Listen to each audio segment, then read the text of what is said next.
Être supporter du Bayern, vraiment, c'est tellement agréable. Aujourd'hui, on fait un match Is-Is-L.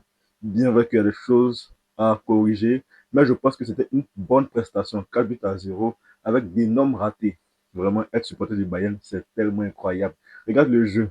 Le jeu est fluide. Je pense que c'est la meilleure équipe actuellement d'Europe. Sans rien dire, personne qui peut nous défier. Même le Barça, c'est vrai que le Barça aussi produit un bon jeu, mais face à nous, ça ne peut pas. On est trop fort au-dessus. Voilà, le Real Madrid va se faire éclater face à nous. Et ça, c'est bientôt le 7 mars. On aura le temps de parler. Je vais me projeter sur ce match-là. Mais d'abord, essayons de faire ce débrief-là. Parce que le Bayern aujourd'hui, comme toujours, notre dernier match, bien vrai que on n'a pas gagné, on a fait un match nul. Mais je pense que, voilà, malgré qu'on a fait le match nul face à Leverkusen, j'étais heureux parce que on s'est fait voler. On s'est fait voler clairement. Mais on a pu ne pas perdre ce match-là. Et ça, c'est important. Et aujourd'hui encore, on n'a pas perdu. On a joué. Voilà, on a gagné en plus 4 buts à 0 avec des nombres ratés. Actuellement, être supporter du Bayern, c'est vraiment la joie. C'est vraiment paradisiaque. Parce qu'il n'y a rien de tel, quoi. On est tellement fort. On est tellement fort. Souvent, je regarde le jeu du Bayern et dis, mais comment c'est possible qu'on joue aussi bien? Est-ce que c'est possible de jouer comme ça? Pourquoi? Pourquoi on joue comme ça? Pourquoi? Non, ça m'énerve maintenant. Ça m'énerve qu'on joue comme ça. Parce que on est tellement fort. Il n'y a aucune tâche dans le jeu. C'est-à-dire que le ballon circule bien. Les possessions de balle, c'est incroyable. Genre, on sait toujours trouver la faille. Parce que souvent aussi, les équipes jouent bloc bas. Mais on arrive toujours à trouver la faille. Et toujours, on marque toujours en première mi-temps. C'est tellement rare de voir le Bayern ne pas marquer en première mi-temps. Je ne me rappelle plus d'un match où le Bayern ne marque pas en première mi-temps. Parce que chaque jour, on marque toujours en première mi-temps. Ça prouve ici que on, on est technique et on sait trouver la faille. Quel que soit le style de jeu qui nous fait face, on trouve toujours la faille. Et ça, c'est fort. Et un homme qui m'a beaucoup plu aujourd'hui, hein, du nom de Serge Gnabry. Serge Gnabry, j'ai beaucoup critiqué parce que lui, il a des prestations en dents de scie. C'est-à-dire que souvent, il est en haut, souvent, il est en bas. Mais aujourd'hui, il fait un match incroyable. Son match qu'il fait aujourd'hui, c'est incroyable. Non seulement il marque 2 buts, mais aussi il participe clairement au jeu. Vraiment, j'ai beaucoup aimé ses décrochages et tout. Il était parfait dans le jeu. Son deuxième but, c'est incroyable. Il envoie un golazo dans le but du gardien adverse. Il faisait semblant de pouvoir plonger pour essayer de toucher la balle, mais on sait qu'il ne pouvait pas. Voilà, on sait qu'il ne pouvait pas. Il faisait juste semblant, il devait plonger parce que s'il ne plonge pas, on dit, ah, on tire un ballon en tant que gardien, tu ne plonges pas. Et c'est pour ça qu'il a plongé. Sinon, lui-même savait qu'il ne pouvait pas toucher ce ballon-là. Alors là, ce but-là, c'était incroyable et je pense que c'est l'un de ses meilleurs buts cette saison-là. Et Serge Gnabry qui a 8 buts, je pense bien, cette saison-là, il dépasse son nombre de buts la saison passée. Parce que la saison passée, il était à 7 buts et cette saison-là, il est à 8 buts déjà, c'est déjà parfait. C'est vrai qu'il n'est pas toujours titulaire. Voilà, il n'est pas toujours titulaire. C'est comme il s'appelle, Luis Diaz qui a sa place d'habitude parce que Luis Diaz a eu un carton rouge. Voilà, il a eu un carton rouge. Non mérité même d'ailleurs. Voilà, il sera absent pour. Oui, bon, il est absent seulement pour ce match-là. L'autre match, il va jouer. Mais c'est ça qui a permis à ce que Seignabou soit titulaire aujourd'hui et inscrit ces 2 buts là. Ensuite, il y a Michael Olise. Michael Olise, ce mec, il est tellement fort, il est tellement boosté. L'un des meilleurs joueurs du monde à son poste, même meilleur joueur tout court.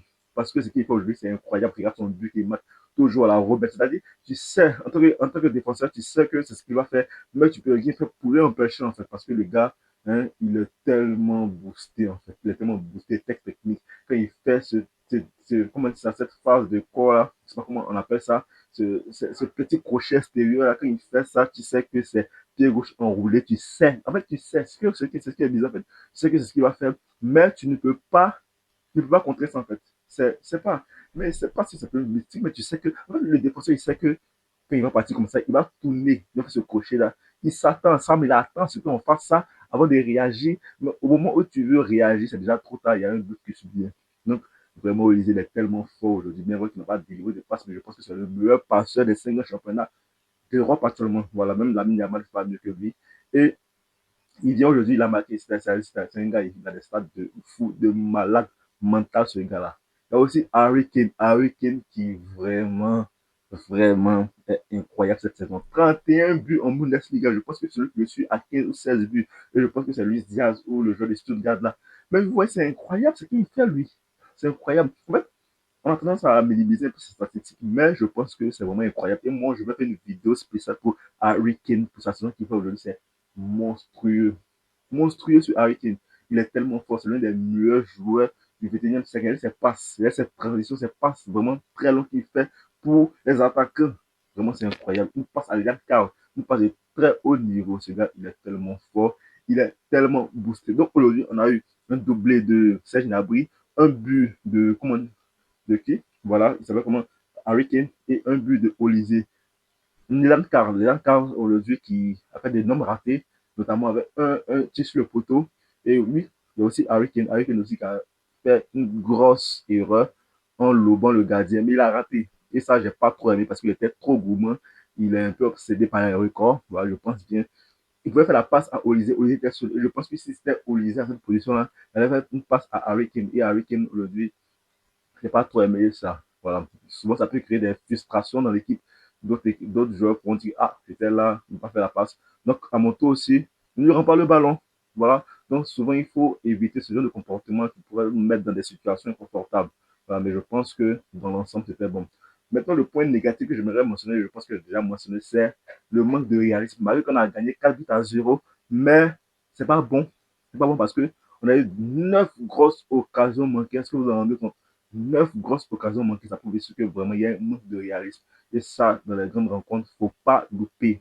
Pas louper, notamment quand on joue contre le Real Madrid, il y a des occasions qu'il ne faut pas rater. Parce que si tu rates derrière, c'est dangereux. Parce que le Real Madrid, dans les grandes rencontres, sont tellement réalistes. Et c'est ça qui fait que ça, souvent, qui fait la différence. Voilà, on peut jouer un match et on va rater. C'est ça qui va nous faire perdre. Donc, souvent, il ne faut pas qu'on manque de réalisme. Il faut toujours être concentré jusqu'au bout, marquer, respecter l'adversaire. Parce que le Real Madrid, pardonner, il ne faut pas rater ce genre d'occasion. C'est Dortmund qui a gagné, Dortmund qui a fait une remontada parce qu'il était mené 2 buts à 0. Autour des vestiaires, ils ont inscrit 3 buts. Vraiment, ça m'a fait tellement mal parce que je voulais garder ce qui est vraiment large la face avec nous. Voilà. Mais vraiment, l'équipe bidon qui Hambourg qui ne sait pas vous mener 2 buts à 0. Dans le plus des cas, un match nul. Mais vous venez nous faire remonter, vous venez perdre ce match-là. Vraiment, c'est incroyable. Voilà. Mais bon, c'est un peu important aussi parce que ça va permettre de pouvoir garder un certain, voilà, peut-être c'est pas nécessaire, c'est que la suspense, c'est pas le suspense, on a déjà gagné le championnat, c'est déjà plié. On va se concentrer sur la Ligue des Champions, mais compagnie, lui, c'est un vrai Allemand en fait, parce que lui, considère tous les matchs, même si on a perdu, on n'a pas perdu, il est toujours focus sur les matchs. Et ça, c'est vraiment important. Compagnie, j'aime sa mentalité en fait, parce que lui, il ne néglige aucun match. Il joue avec tous ses arguments. Et ça, c'est bon. Voilà, c'est bon pour la suite. Voilà. Et je pense on est revenu à 9 points, 10 points de, je sais pas, de Liverpool. Mais c'est pas grave, c'est pas grave. On a déjà remporté le championnat. Voilà. Personne, c'est nous. C'est la meilleure équipe en fait. Voilà. Merci beaucoup à tous. On se retrouve dans une autre vidéo pour parler d'un autre match. Ciao.